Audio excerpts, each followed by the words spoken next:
Hey everybody, this is herculespetix, founder, curator, docent, and gift shop employee of the herculespetix Academy of Comic Book Studies. Today we're going to be looking at Doctor Strange number 48 through 53. This is a really great run of the comic, written by Roger Stern, penciled by Marshall Rogers, and inked by Terry Austin. Rereading these again, I was so surprised. I probably haven't read these in 30 years or so. And God, Marshall and Rogers and Terry Austin go to town. I think that Terry Austin did not pencils, but he kind of did more than just ink these. I think Marshall Rogers was a little looser in his pencils. I saw some things on the internet that implied that. So you can see the difference between this art and normal Marshall Rogers art, because Terry Austin really puts a heavy hand on the Rogers, but it's definitely Marshall Rogers too, especially by the layouts and stuff. So let's take a look at these. Roger Stern was a writer. When I look back on his stuff, it's not embarrassing. I reread all of the Marv Wolfman Teen Titans a few years back, and they were just horrible. I was almost mad at myself for liking them at one point, and I sold them all. That's how I was just like, ugh. And reading Chris Claremont's X-Men, I still have those classic X-Men reprinting the classic Claremont Byrne run, and Austin, of course, and there's a lot of cringe-worthy moments. But I gotta say, Roger Stern was just a very solid superhero writer. Nothing that flashy. He's not that well remembered because I don't think he created any great characters or anything like Claremont and Wolfman did, or any great concepts and such. But rereading these, they're typical dopey superhero comics from 1981, but they don't make you cringe. So Roger Stern, kudos to you on there. Right off the bat, we start off with this amazing cover. There's going to be something in these comics. They use tons of these comic color overlays, which I think it was my friend who was an assistant editor at Marvel mentioned that costs money. So I don't know if, Marvel was just so happy to have Marshall Rogers doing a regular title that they allowed him more of that, more color overlays. We start off very mundane setting. Stephen Strange is with his business manager, Sarah Wolf, and they're at the bank. Two bank robbers come in. Doctor Strange slips into his astral form, goes under the floor, comes out right in front of the bank robbers and freaks them out. See what I was talking about, the color overlays here. The vast majority of these are lettered by Jim Novak and Bob Sharon. Like Roger Stern, Bob Sharon was a pretty solid colorist. He wasn't like some of the better ones. Not that there was that many great colors back then, but he was really good. And it seems like a lot of my favorite comics from that time he colored. So these guys freak out, start firing their machine guns. Doctor Strange's astral projection freaks them out, comes at them like a demon. And then he freezes them with his Eye of Agamotto. I don't know why he didn't do that in the first place, because these guys did shoot through a bank window and there's people walking by, and they could have killed many people. But, I'm being nitpicky. So there's a woman who's walking by the bank. Her name's Morgana Blessing, we'll find out. She can see Doctor Strange's astral form. She thinks she's seeing a demon, and she faints dead away from the shock of it. When she wakes up, Doctor Strange is standing over her, and he's helping her to her feet. And she asks this bank teller about Strange after he leaves.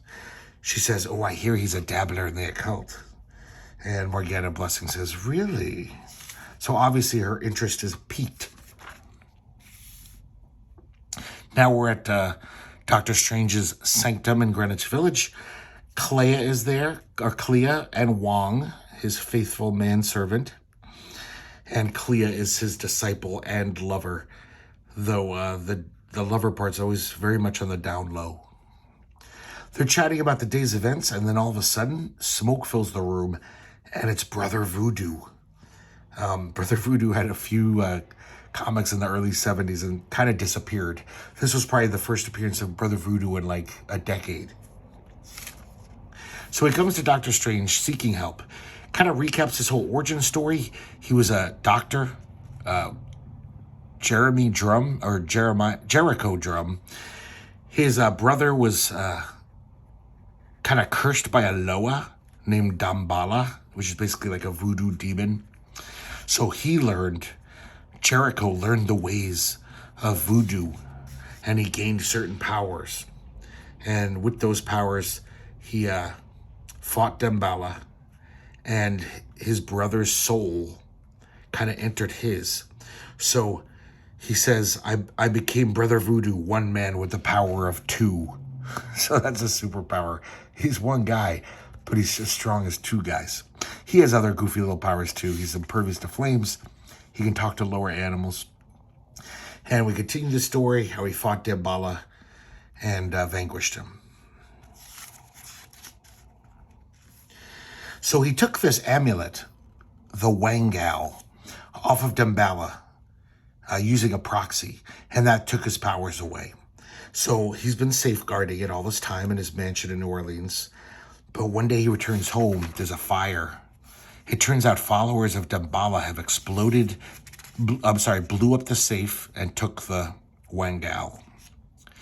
Dr. Strange basically says, hold on for a second. And he puts a spell on Brother Voodoo. And he realizes that Brother Voodoo's other soul, Daniel, his brother, is possessed by Damballa. Look at that. That looks so cool, that little color overlay. For crappy newsprint paper, there's a lot of neat effects in this comic. I imagine what it would have looked like on slick paper with good printing. Maybe it wouldn't have looked as good. This kind of looks neat to me, these color overlays. By the way, look how Ditko-esque this is. That could be Ditko right there. So Brother Voodoo falls. He admits that he was trying to harness the power of the Damballa and got possessed. So he thanks Stephen Strange, but Damballa takes off with the soul of his brother, Daniel, Jericho's brother. So they gotta go. Dr. Strange is gonna track him down. He tells Brother Voodoo to stay there with Clea.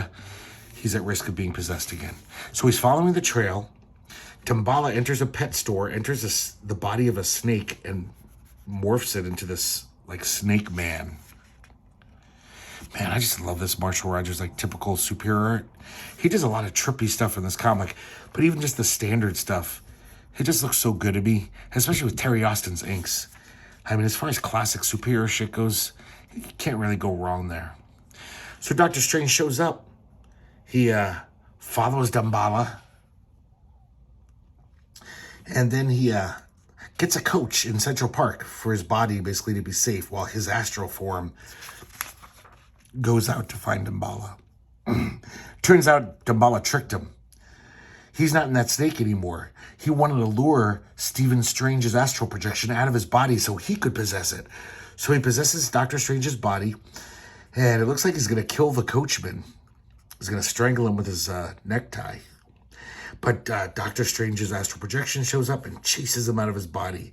And here we get some wonderful, crazy Ditko stuff. Ditko-esque stuff. Look at this panel here. So much fun. All this crazy Ditko shit. So he wins. He succeeds in chasing Damballa, out of this dimension for a little while. He re-enters his body and pays off the cabman instead of killing him. So he follows Damballa's trail once again to his followers. He has a coven of these people who are possessed by him. He crashes through the window here. Some of this lettering, I suspect, is Marshall Rogers. He was a great sound effects guy doing titles. And it could be Jim Novak, I don't know. But I wouldn't be surprised if he just said, I'm going to do this sound effect. He would do that sometimes. Some of this stuff gets a little muddled because Terry Austin is just going nuts with the stippling and the zipatone and all these crazy effects he's attempting. But then sometimes, with the printing, it just looks a little muddy. Still kind of wicked cool, though.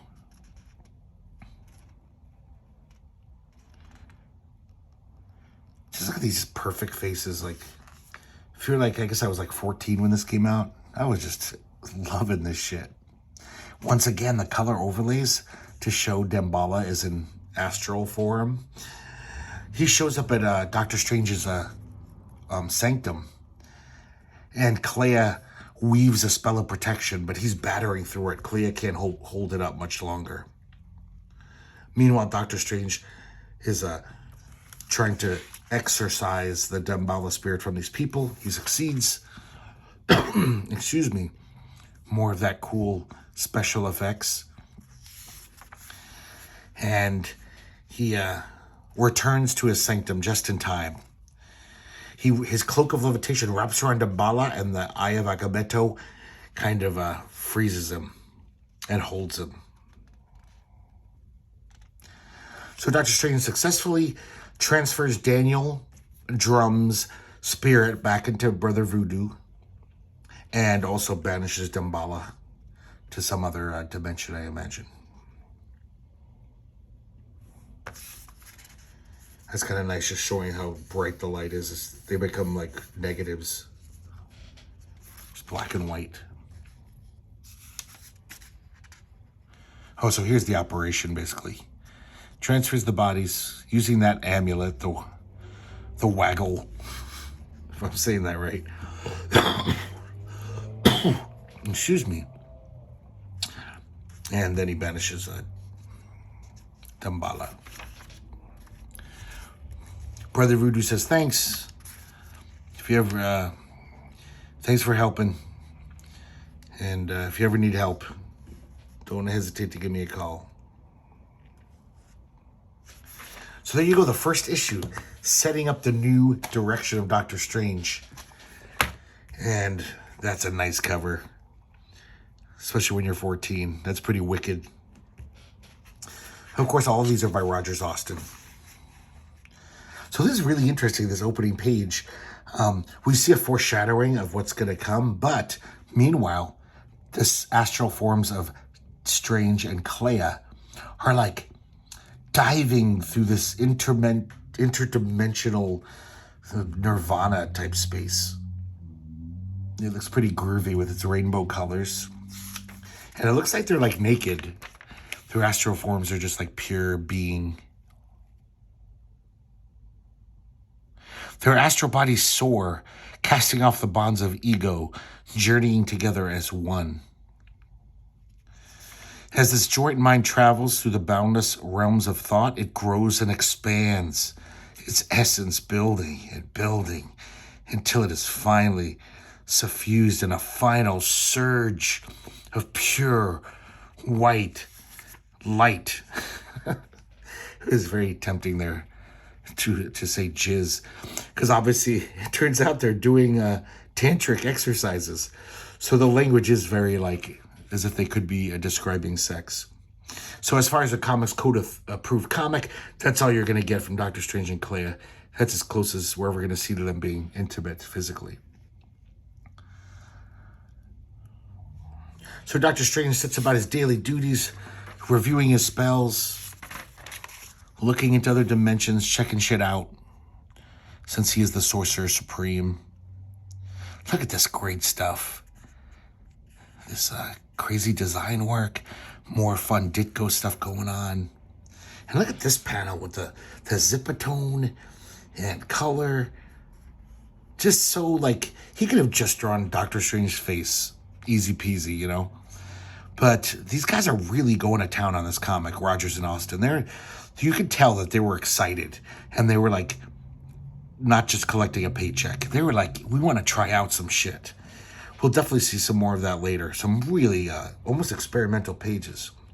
So he finally gets a call from that Morgana Blessing lady. She seems very flirtatious. She's obviously very into him already. Somehow, through the phone, I guess because he left his, I don't know what that thing's called Doctor Strange has. It's kind of like some little chest that has an orb in it. And he leaves it open while he's on the phone. So this tendril, like almost like a demonic tendril, goes to the phone lines. It's almost like he's tapping the call. And look at these great panels here. Just beautiful surrealism. I mean, obviously all Ditko inspired. And it turns out that tendril, that phone tap, is the work of Baron Mordo. And we have a flashback. The last time Baron Mordo fought Doctor Strange, he almost killed him, but he fucks up once again and he got sucked into this vortex.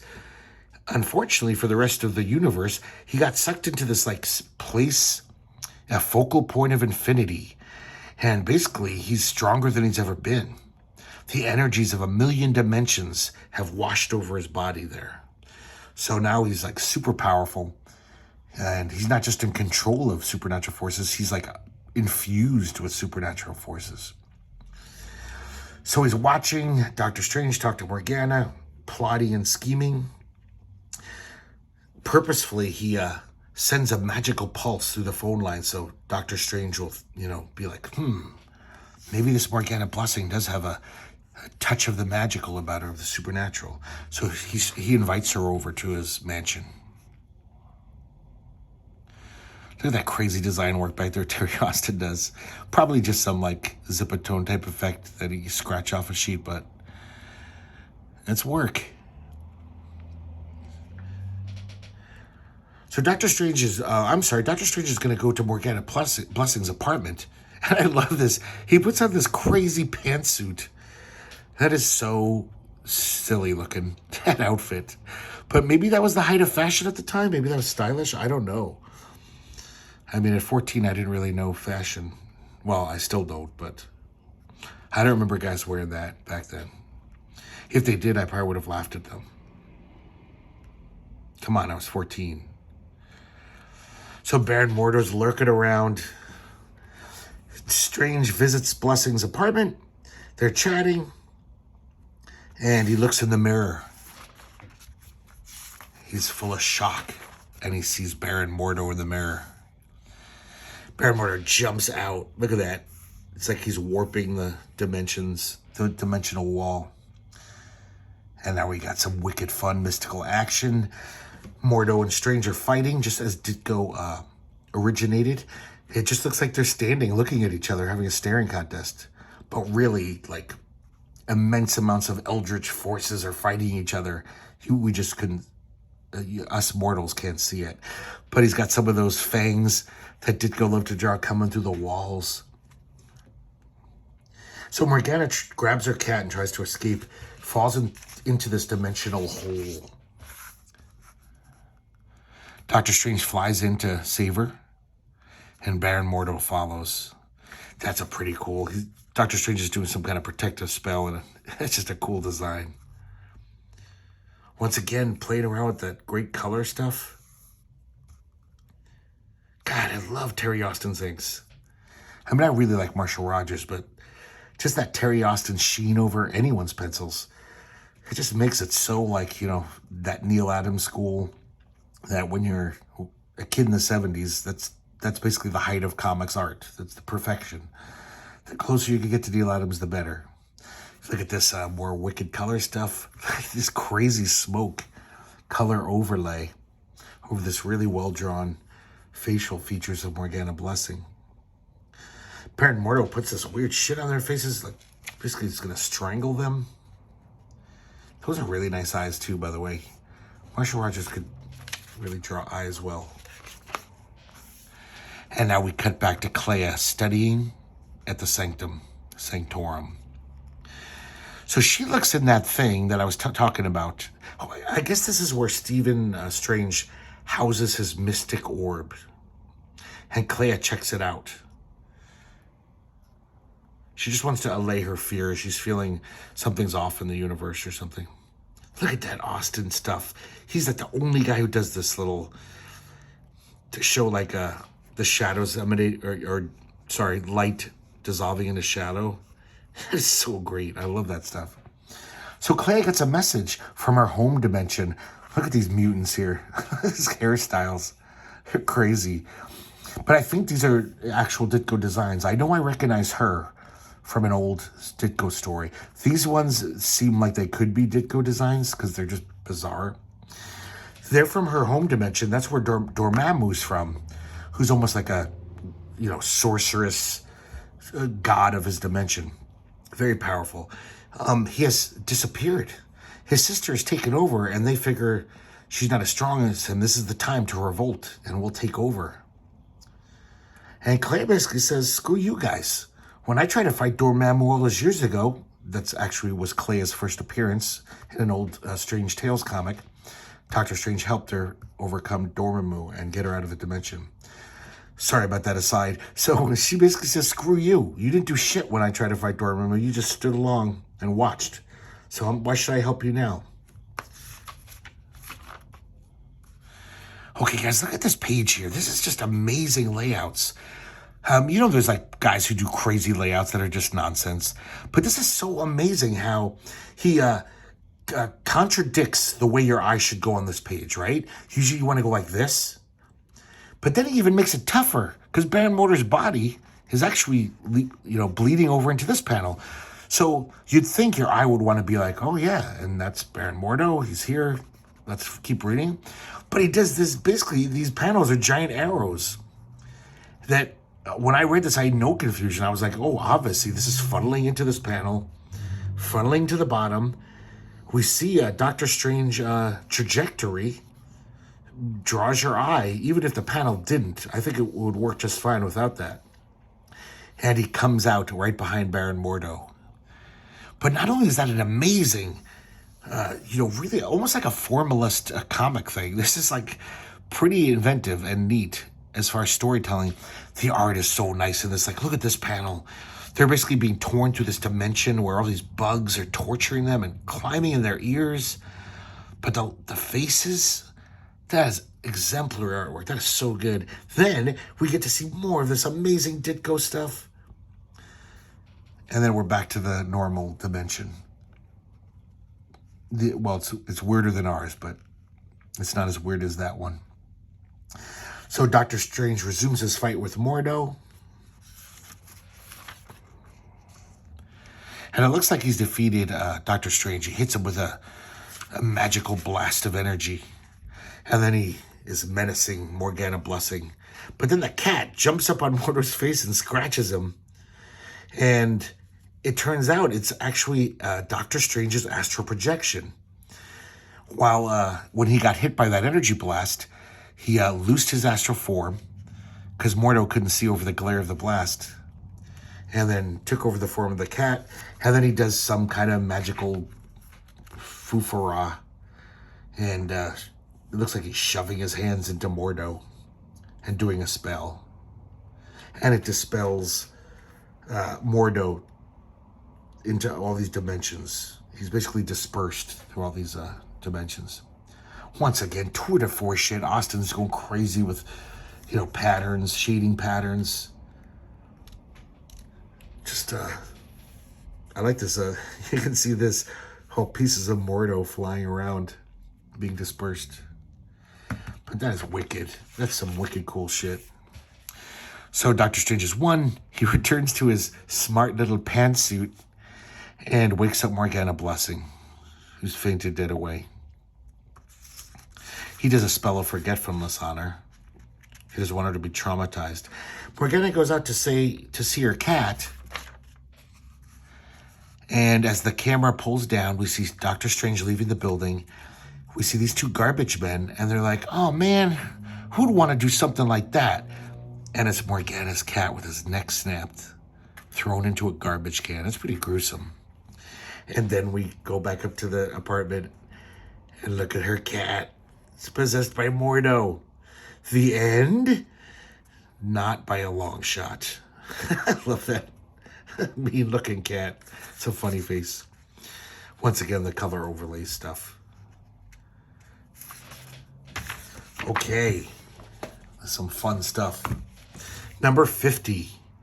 Another groovy cover. And we start right off the bat with Doctor Strange fighting Nightmare, the king of the dream dimension. And once again, more of this awesome design stuff derived from Ditko.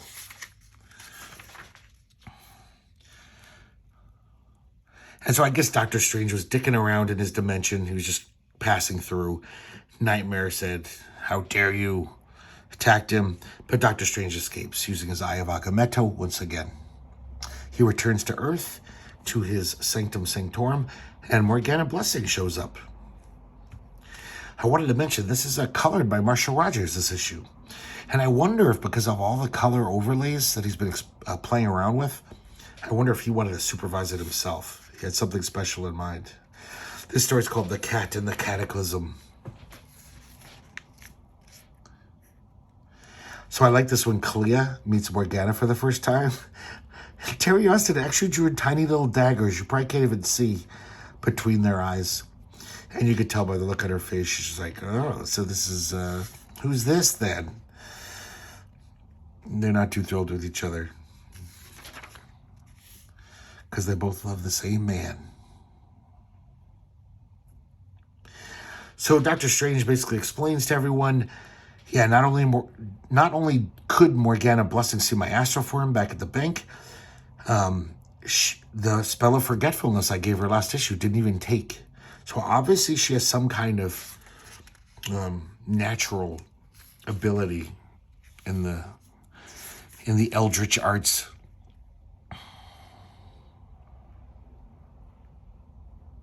So it turns out Morgana brought her cat in her handbag. The bag starts to rustle. The cat comes out. Clea's thrilled at first. She's like, oh, what a cute cat. But then it's not a cute cat, as we remember. It's Baron Mordo. And he comes out, pins Wong with some spell, and is threatening Clea. Once again, I suspect this is Marshall Rogers' handiwork. The sound effects of Clea's scream, it's like, ee, winding through the mansion. Doctor Strange hears it, runs down. Here's some more of that, like, maybe he wanted it to look like this, but kind of muddled. I don't think the newsprint could faithfully do what he wanted. We can barely see Morgana's face. But then again, maybe it's like a foggy spell or something. Just another great Neil Adams-like face there. Also, I should point out, just as Terry Austin, look at that. The eyeshadow is just some kind of a zipatone effect. He must have had quite a bill for his art sheets, or whatever that stuff is called. He used it a lot. Once again, this is kind of a weird one. I don't know if I like that one. It doesn't reproduce that well on newsprint. So Doctor Strange and Mordo start fighting again. Man, Rogers is just made for Doctor Strange. Just making all this, there's no like punches being thrown in Doctor Strange. When I was a kid, I wanted to see fight scenes, but he makes it very exciting. The spell throwing and spell casting. So it looks like Mordo was getting the best of Doctor Strange, but then Doctor Strange made this very complicated conjurer sphere, which is sapping Mordo's amazing strength. This one's really weird. Marshall Rogers' choice of coloring. I mean, it kind of works where you see that, like, wow, this is really bright in there. Everyone's being washed out by this yellow light. But Baron Mordo, he just has this swath of color, like a stick figure. And you can't help it. That's all you see. So he looks like this silly little green stick figure man. Even though if you look close, you can clearly see a well-drawn Baron Mordo under it. Just something very unique. I've never seen that kind of coloring done before. Oh, things are about to get amazing here. Look at this stuff. So Mordo takes off. Doctor Strange, of course, is going to follow him. And once again, we get a wonderful visit to the strange Ditko dimensions. And Rogers and Austin are just going to town on these. So much great little fantastical design work, imaginative designs going on. More of Terry Austin. Can't lay off that zipatone. He's a zipaholic. And then look, we get this crazy mandala. Just amazingly well thought out. He could have just drawn some wavy lines to show that he's in another word dimension. Kind of a strange, darkly colored panel there. I like this, using these 3 circles.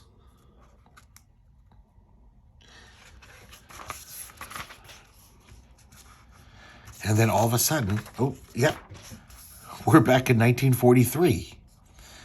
So I guess Morgana Blessing was sent back in time to, it's England, and it's the time of World War II. She's with a woman named Pamela Halling, I believe her name is. She was actually in the old Sergeant Fury and his Howling Commandos comics. She was Nick Fury's girlfriend. And we see a young Nick Fury and Dum Dum Dugan getting in a bar brawl. I should say a tavern or a pub brawl. And Pamela says, "Cut it out, Nick. You're being an infant." But of course, the fight keeps going, and then Doctor Strange shows up.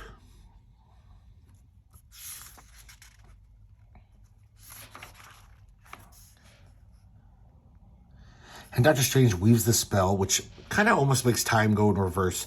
The whole bar is repaired. All the broken mirrors and bottles are fixed.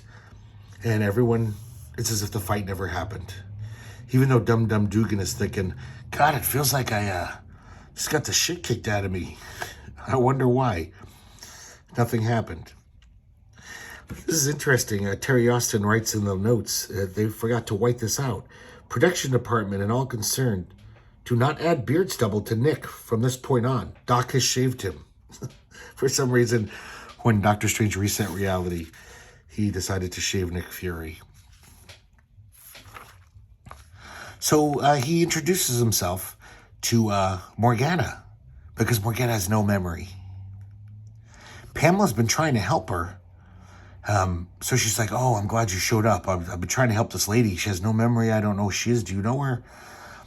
Meanwhile, Nick Fury's thinking, I could have sworn I didn't shave this morning. This is the smoothest shave I've ever had in my life. I guess if you get a magical shave, it's pretty good. So Doctor Strange kind of surmises that maybe Morgana Blessing and Pamela Halling are almost like, have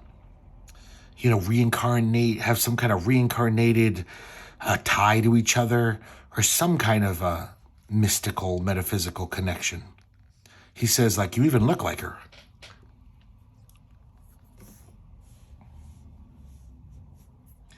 Oh, look at this, though. Maybe this is why Marshall Rogers wanted to color this issue just for this page. Have you ever seen coloring like this in a Marvel comic? It's all overlay. Almost the whole thing is just like crazy color overlay. I'm pretty sure it's not supposed to look like this. It looks like there's something up here that got faded out in the process. But that looks amazing. This like swirling mists. That's some cool looking stuff.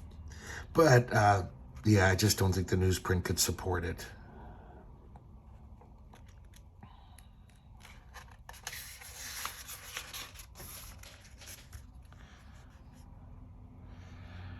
And so Stephen Strange leaves the pub. And he does another spell of forgetfulness, so everybody forgets.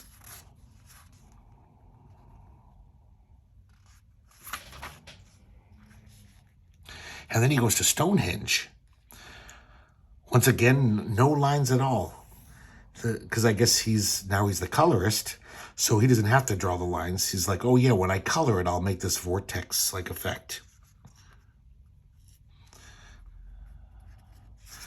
And he sees Mordo. So he dives down into this vortex. Once again, I really like this panelology here, just that whoosh, right down to the vortex. Oh man, speaking of panelology, this page is nuts. It's like a board game. And it's totally easy to follow, though. I wasn't confused at all. I mean, this one's pretty impossible not to follow because it leads you this way. So contradicts the normal path that your eye would take on a comics page. But it totally works. I didn't even think twice about it when I was reading it. I was like, oh yeah, obviously. But this is just some wicked crazy art. Kind of neat coloring too. It seems like Marshall Rogers isn't quite there. I don't like how he does these kind of panels with, the one wash color over everything.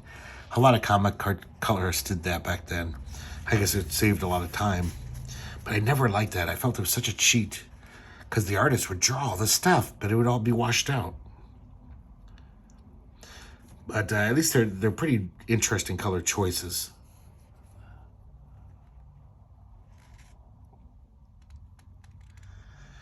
And then, so in this dimension, we see Mordo is kind of like enthralled to Dormammu, the Dormammu of that time, of 1943. And there's this German sorcerer, and he's messing with Doctor Strange. Clea is there as well. She's looks like she's in a coma. This guy's name is Crowler, Viscount Crowler. He's almost like a high priest of Dormammu in that time. Number 51, another cool cover. This was, I remember as a kid buying this, just be like, what? Sergeant Fury are back? And his Howling Commandos and Doctor Strange? Just seemed odd. Very typical splash page, but oh man, I love that. That's just so good. It looks like some old mystery story, and he's the horror host, and he's going to tell us a story. So here we see that Crowler guy, Viscount Crowler. And this is Baskerville, who's an English sorcerer, an evil sorcerer. So even though it's World War II, we got this English and German sorcerer in cahoots. They don't care about earthly politics. So Crowler's brought over all these Nazi soldiers, and they're hanging out in Baskerville's castle. Because he wants Hitler to win, because Dormammu has to feed off of hate. So with Hitler, conquering the world, it'll just increase the hate in the world. And Dormammu will get stronger and stronger. We also find out that Crowler is Baron Mordo's grandfather. And he had a connection with him all those years later. Mordo never guessed that through a transferal spell placed in his young mind, all he learned of magic would become Crowler's as well. It would flow backwards in time. You have a little montage of Hitler's shenanigans.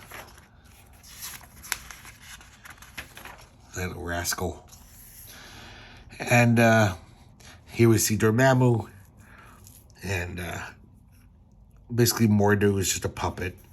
He's not really that important. He totally draws Dormammu in that Ditko style with those lines. And basically Dormammu takes over Crowler's body at the same time he takes over Hitler's. It's like a double possession. Look at that great way to show it really quick. His hand totally cuts through the panel to Hitler's hand. Like totally aligns. Doctor Strange shows up at Hitler's pad. I couldn't think of a better word off the top of my head. Look at this, some groovy color overlays. That's some neat stuff. And then when his soldiers, his guards run in, Strange takes off. We get to see more wicked interdimensional travel. He sees young Dormammu in his realm. And so he kind of masks himself as the Ancient One. Because he doesn't want Dormammu seeing him before he actually met him in our timeline. I just really like this coloring here and the art. Because it's dark, That's some amazing stuff for just, crappy newsprint comics. So Baskerville abducts Morgana Blessing, or at least her, whatever she is, and Pamela Hawling. And takes them to his castle. Meanwhile, Nick Fury gets orders that they have to check out Baskerville's castle. I guess someone said, hey, we think this guy's working with the Nazis. So the Howling Commanders are kind of confused, and they're like, okay. And they scale this cliff, and they find all the Nazi soldiers. I love that panel of, Fury coming over the parapet there. Just at a pure, 12-year-old level. That's just so cool looking. His position. And they attack. Meanwhile, Baskerville and Crowling, was that his name? They're going to do some crazy spell on Morgana Blessing.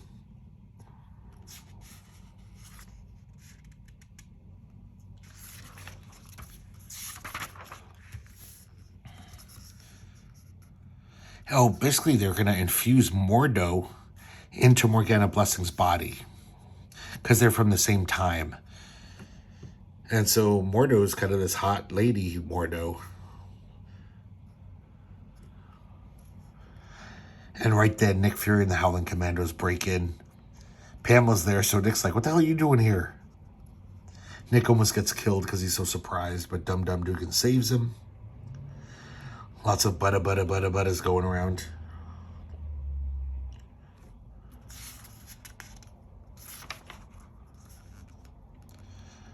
That's some pretty groovy color overlay action. Some weird shit. Man, just that is so nice. I would totally think that was Michael Golden.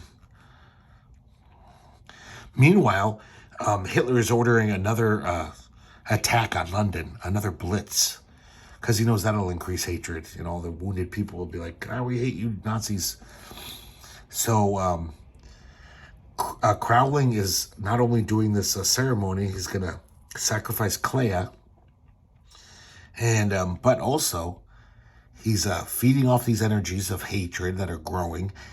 And he's also using his strength to maintain a shield so they don't get blown up by the Nazi V-2 rockets and bombs. Just look at these pages, too, how much information's packed into them. Like, tons of great art and all these little panels, a bunch of writing. It's just like, I kind of miss comics like this. It takes a nice long time to read. And it was fun. You know, rereading these again last night, I had a great time. I was like totally swept up in the story, really in awe of the art.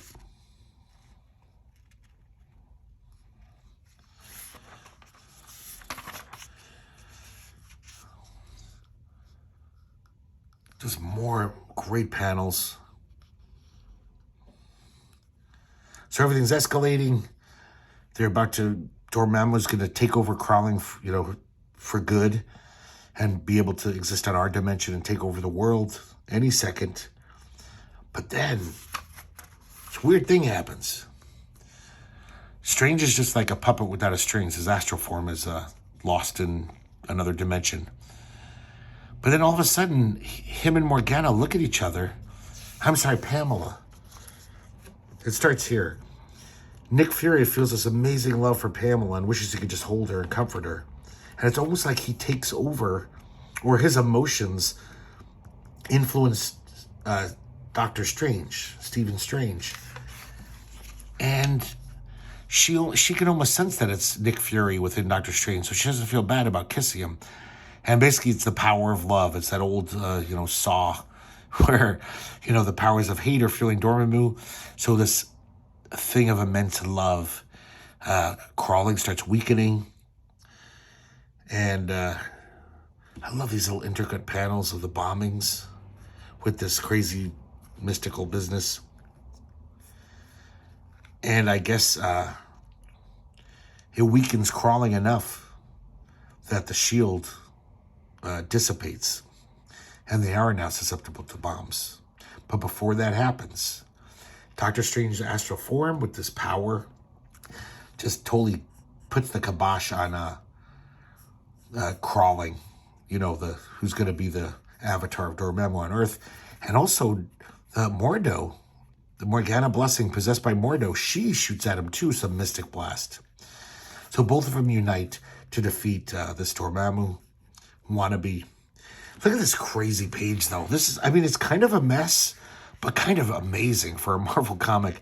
I love just even this little side thing of a rocket bomb dropping with the sound effect making the panel borders. But then just look at all this wicked, crazy color overlays, amazing design stuff from Rogers and Austin. And then this is where it gets kind of messy. This is just like, oh, what's going on with all these colors and overlays, and it's kind of weird looking, but also kind of fucking cool looking too. It's definitely unique.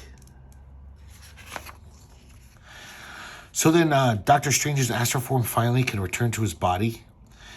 Luckily, Nick Fury and Pamela are all right, even though most of the soldiers died in the blast. And then he basically puts Morgana to sleep. She's been through such a, psychic trauma. He finds Baskerville and Crawling. Crawling, of course, now is free of the Dormammu spirit. And it looks like he's gone crazy. he's lost his mind. Doctor Strange puts another spell of forgetfulness on everyone. Mind wipes them. Oh, God. Who the fuck is this guy? Sorry. Okay, and then Clea comes out. And turns out Clay is the one who did that love spell. Dr. Strange congratulates her, says, I'm very proud of you, my disciple. And she says, thank you, Stephen. But there's something weird. In Dr. Strange's thoughts, he says, he feels a wall is between him and Clea now. She hides her thoughts from me, but why? And we find out what Clea's thoughts are. While she held the mystic circuit, she sensed Morgana's love for Stephen. It was almost overwhelming. If she loves so much more than I, then how could I deny such love to Stephen? Is what I feel even love at all? So we're setting up some interesting soap opera action for the next issue or two. Okay, now we got number 52. Another nice cover. Some crazy panels going on here. This one's called Lifetimes. And Morgana Blessing is, now that she's back in our times, she fell into this coma. Seems that all of the psychic trauma she's been through, as far as, mortals like us, she's got into a coma. Dr. Strange knows, though, what's going on is like a piece of her soul, a soul shard has been dislodged. And we'll find out more about that later. Look how crazy Clea's hair is, and yet it looks kind of hot. I think if I really met a woman with hair like that, it would just be silly and laughable, but she looks great with it. So Clea and Dr. Strange have a big heart-to-heart about their whole relationship. It's kind of, decently written dialogue about couples, how couples talk to each other when their relationship isn't going that great. It's not bad. It's a little more heartfelt than your average superhero comic. More of that Terry Austin effect. Very time-consuming looking. Dr. Strange is introduced to the parents of Morgana Blessing. They seem kind of obnoxious. And then he realizes that, yes, there's definitely something mystical about Morgana's condition. He's got to do something about it as Doctor Strange, not as Dr. Stephen Strange. So he dons his garb and goes into the nightmare realm. Oh, God, I love that shit. It's so good. Turns out Nightmare needs Doctor Strange. It drives him crazy. He's just like, God, I don't want to have to do this. But that woman, Morgana Blessing, as her soul shard goes through her reincarnated past selves all the way to the beginning of time, if it reaches the beginning of time, mankind will no longer ever dream ever again. And that's the end of me. So he actually has to ask Doctor Strange for his help. For some reason, he can't do it because he's from the nightmare dimension. I don't get it. So Doctor Strange has got to help him. And of course, Doctor Strange doesn't want the human race to go crazy because that would happen, He draws a nightmare kind of goofily. But, well drawn. So now we're back in the days of the Inquisition. So Doctor Strange is going to go on this big time journey to find these various predecessors of Morgana. These dogs attack Doctor Strange. Maybe that's the one thing Marshall Rogers isn't that good at. Those are pretty weird-looking dogs. So we see this prostitute, and her name's Gitana. And Doctor Strange senses that Morgana Blessing's previous self is around, so he actually books a room in the same boarding house that Gitana is hanging out at. He looks pretty cool, and this looks like Solomon Kane there.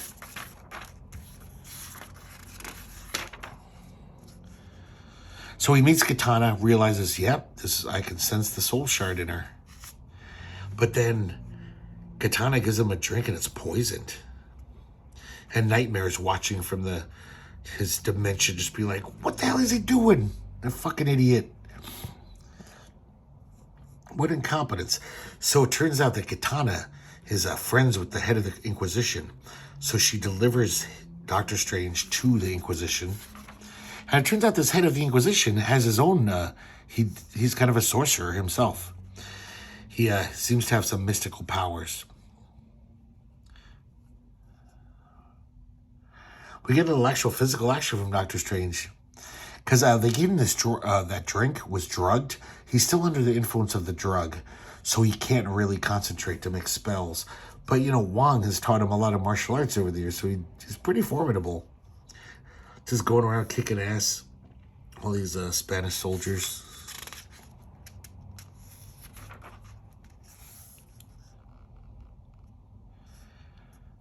I love this kind of stuff. Same background, but using panels, the characters moving through time within the backdrop, all the way down to here. And so Gitana's hanging out with that Inquisitor. They're kind of gloating over how they defeated this guy. Well, our guy, Doctor Strange. And then he accidentally kills Gitana, the Inquisitor. He's so angry. He lashes out at her and kills her. And then Nightmare shows up and says, "You fucking idiot, you failed. You wasted valuable time as well.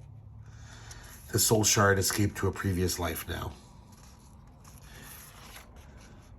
Doctor Strange's mistake was assuming that Morgana Blessing's past life would be as kind as she is, or, you know, not evil. So he's just making it was a boneheaded mistake. He wasn't thinking. That's a great little panel. He's coming out of this dimensional doorway into the time of the Aztecs, about 800 AD. He meets this woman.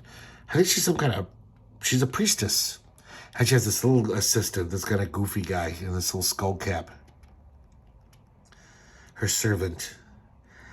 And he's near them both, and he says, "Oh yeah, I sense the soul shard within them," or, you know, the potential for it. So it must be her. And he goes into her dreams. And in her dreams, she sees Doctor Strange as this kind of horrible monster. I love this.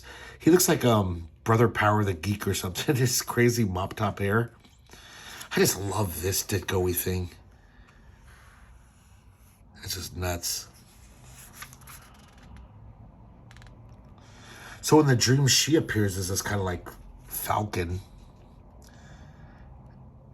And meanwhile, Nightmare, once again, is being proactive, leaves his realm, grabs the priestess's servant, and carries him to the fight where Doctor Strange is fighting this priestess in the dream realm.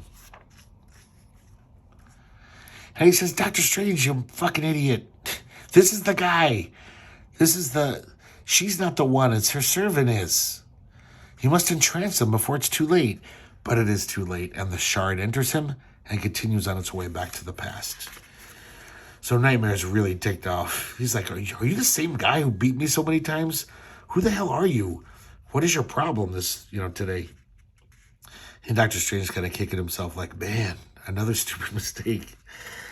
And he continues his journey back to the past to find the previous incarnation of Morgana. So look at this. This is kind of a weird surprise. The Fantastic Four guest star. And I think this is a total homage to an original Kirby cover. Because it doesn't look like Marshall Rogers, the layout, the way these characters are standing. But of course, it's got this color overlay of Doctor Strange that's very Marshall Rogers. Start off with Nightmare, thinking about how pissed off is he at Doctor Strange. And then this little guy pops up. He's almost like a nightmare for Nightmare. His name is Nit. And I think Roger Stern put this in as just a funny, cute way to tell us the story thus far, to bring us up to speed.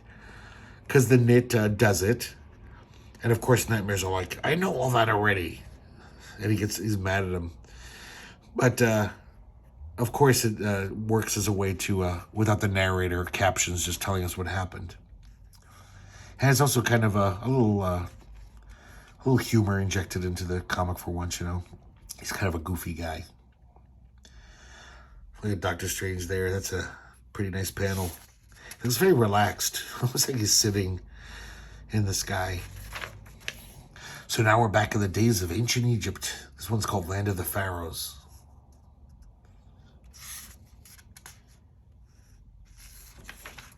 So he goes inside this Sphinx, and there's all this ultra modern technology. I mean, beyond, more modern than our technology. It's from like the 25th century or something.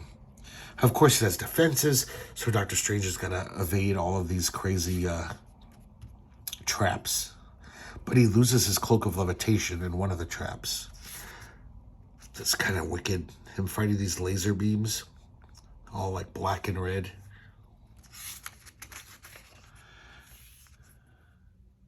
Nightmare's watching the whole thing, just getting pissed off. It's like, what is he doing?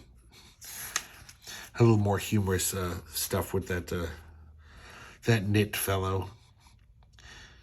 Even when he falls, after Nightmare hits him, and he turns into two beings. So every time Nightmare gets mad at him and hits him, he splits up, he divides, splots. You don't often see that sound effect in a Marvel comic. So meanwhile, we have a little interlude back in the present time. Clea is talking to Sarah Wolf. They've become friends over the years, as you can imagine, because they work together with Stephen Strange, you know. And she's kind of unloading to Sarah, telling her about this whole romantic triangle thing. Meanwhile, back in Egypt, Doctor Strange's body is trapped up in this super scientific casket. And so right before they seal it, though, his astral form leaves. So it can't get through this casket once it's sealed. So he's in a lot of danger. If Doctor Strange doesn't return to his body, his astral form, he'll die. So he's just like, well, I got no choice. And so he goes out and he pops up in that famous Fantastic Four story where they first met Rama Tut in ancient Egypt. So it's almost like it's like he's CGI'd into this episode. And he's, I think this all happened in the original comic. But he's floating around in his astral form, trying to figure out how to find the Morgana Blessing character of this era. Rama-Tut totally hypnotizes the Fantastic Four. They're all in his thrall. He's going to marry Sue Storm, the Invisible Woman. I guess at the time she was the Invisible Girl. And the other ones are going to be his slave. Sorry about that, his slaves. So meanwhile, Doctor Strange's astral form, he finds this handmaiden. She can see his astral form, just like Morgana Blessing. So she's the one. Of course, she thinks he must be like a god. The Thing is now a slave on a galley ship. But he turns back into the Thing. I'm sorry, into Ben Grimm. And he escapes his bondage. And he punches a bunch of guys, jumps off the ship. And he's basically going to rescue the rest of the Fantastic Four. Kind of just all the action in these four little panels. He's got this like chariot setup going on, scaling this wall. As you guys can notice, this is a lot less ambitious than the first 5 issues we just looked at. I think that maybe Marshall Rogers and Terry Austin were just getting tired, maybe, or just not as thrilled, because they would be gone after this issue. They both left. Terry Austin might have inked some other issues afterwards. In fact, I know he did. But as you can tell by this issue, I don't know if it's trying to look like the original Kirby comic more, so more standard, like an old-timey comic, or if they just got tired. I mean, they were putting a lot of work into those issues. I could understand for the paycheck they were getting from Marvel at the time. I could picture them just being like, why are we doing this? Why are we breaking our backs? We're not even going to get residuals on this shit. So Doctor Strange succeeds in getting back to his body. The casket opens because he commanded the handmaiden to do it. She opens it up.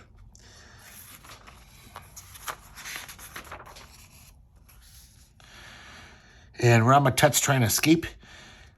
Kind of makes this little laser wall to keep Doctor Strange and the handmaiden from following him. All these lasers. But of course he escapes using his magic. And the Fantastic Four escape. And Doctor Strange puts a spell on the handmaiden, and he finally stops the shard.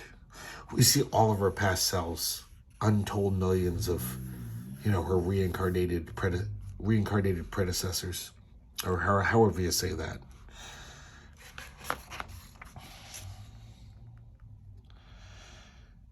And this handmaiden. She's totally in love with Doctor Strange. She says, I love you, my lord. Take me with you. He's like, I can't do that. He'll get over it. He'll forget me in time. And she's like, I'll never forget you, never. And Doctor Strange disappears back to our present time. So this explains why Morgana seems to love Doctor Strange so much. It was almost in her DNA. Her previous selves were so in love with Doctor Strange. As soon as she saw him, it was almost like a soulmate. So he comes back to the hospital room. Morgana's fine. She wakes up from her coma. She hugs Stephen. And Nightmare's pretty furious. I mean, he's happy that Doctor Strange succeeded, but he's so furious that he had to ask Doctor Strange for help. But at least to his solace, he says to knit all the knits. He says, but I don't have to put up with you knits any longer. And he destroys them all. And look at that crazy look on his face. Pretty psychotic. And now we get a pretty emotional ending here. So Doctor Strange comes back to his sanctum. Clay has been waiting. And she tells him, she says, Stephen, I'm leaving. I'm going back to my home dimension to help my people fight Dormammu's sister. And she basically tells him how Morgana feels about him. And she's like, I can never match that, Stephen. I'll always love you. I will never forget you. And she disappears. And this is kind of rare for a Doctor Strange comic. He actually shows emotion. He collapses with grief. He says, my love, no, Clay, no, don't leave me. And he just he's crying as he walks upstairs to his bedroom. I like that. It's a broken heart. The end. This is like the best page in the book. And so maybe the theory is true. Maybe they were trying to make it look like a dopey Kirby comic. Let me see. Yeah, because these first pages have a lot of love in them. You know, a lot of zipatone and crazy effects. But then as soon as it gets into the Fantastic Four story, when we see the Fantastic Four, it gets very simplified. As if it was just some, comic from 1962. Look at Terry Austin going to town with this hatching here. And so there you go, guys. I think I have number 55 of Doctor Strange. It's Michael Golden and Terry Austin art. But I'm going to wait a while to look at those. This was a big chunk. I think I've been doing this for over an hour. And I hope you enjoyed watching it. These are, they're keepers, I don't really have a lot of the comics that I had that I loved as a child. I got rid of, most of my Marvel team-ups and my Shogun Warriors. But I'm keeping these. These are just, Rogers and Austin are going to town. Some amazing art. And I got to say, as far as just a fun superhero comic, Roger Stern does a fine job. And I wasn't bored. I mean, it's not going to blow you away or anything, but it's decent stuff.